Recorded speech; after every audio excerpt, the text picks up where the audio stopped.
Hello friends, ఈరోజు మనం summer special healthy drink తయారు చేసుకుందాం. ఇది ఓన్లీ సమ్మర్లోనే పచ్చి మామిడికాయలు ఉంటాయి కాబట్టి ఇలా చేసుకుంటే బాగుంటుంది. ముందుగా మనం మామిడికాయలు తొక్క తీసేసి కుక్కర్లో ఉడికించుకోవాలి. మెత్తగా ఉడికిన తర్వాత అందులో కొన్ని చల్లటి వాటర్ వేసేసుకొని వడగట్టుకొని ఫ్రిడ్జ్లో పెట్టుకొని చల్లగా అయిన తర్వాత మనం ఇలా గ్లాసులో వేసుకొని సర్వ్ చేసుకోవాలి. ముందుగా మనం సబ్జా గింజలు నానబెట్టుకోవాలి. అలాగే గోండ్ కటీరా కూడా నానబెట్టుకొని పక్కన పెట్టుకున్నాం అనుకో ఇలా డ్రింక్ తయారు చేసుకోవచ్చు. ఒక గ్లాసులో సబ్జా గింజలు, గోండ్ కటీరా, షుగరు మరియు ఈ జ్యూస్ వేసేసుకొని కలిపేసి చక్కగా తాగాలి.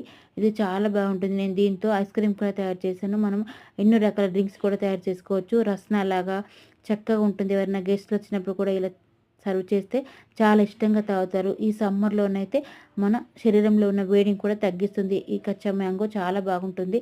మీరు ట్రై చేయండి. నా వీడియో నచ్చితే లైక్ చేయండి, సబ్స్క్రైబ్ చేయడం మర్చిపోకండి. Thank you for watching my video.